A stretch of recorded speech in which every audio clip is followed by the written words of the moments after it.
So the kind of the general rule of thumb with holding your paddle, if you take one hand and reach it straight up, you want that T grip to be like where you could still grip it, but with your arm fully. Feel better having your flip-flops with you. You could always stick them on top of the life jacket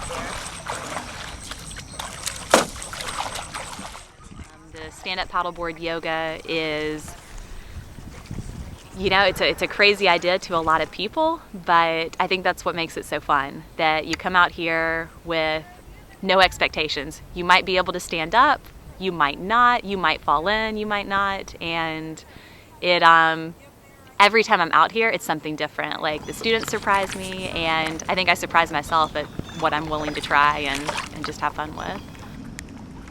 More challenging might be shifting your gaze and beginning to look to the side or look up.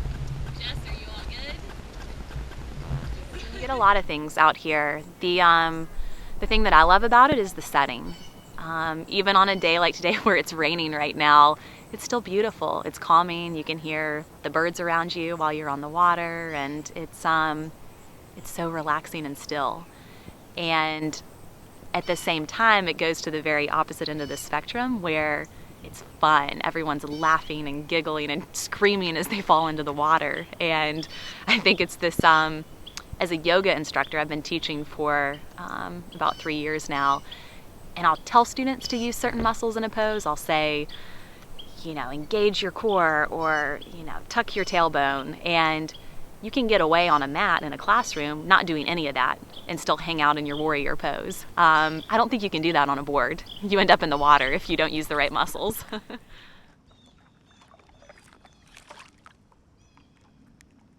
Paddleboarding has been around for quite a while. The yoga on it, I think, is probably a recent phenomenon, and I first heard about it 4 years ago. I had a friend who was teaching it on the West Coast, and I'd never heard about doing it at that point, and thought, now, you know, it's cold up in Canada and Seattle. If they're doing it there, why can't we try this here in the summer? Like, that sounds awesome. And I've always loved being on the water, loved the beach and everything else, and so started looking into paddle boards, and the rest is kind of history. Met Margaret, and it's been fun, a lot of trial and error, learning what works and what doesn't work with it.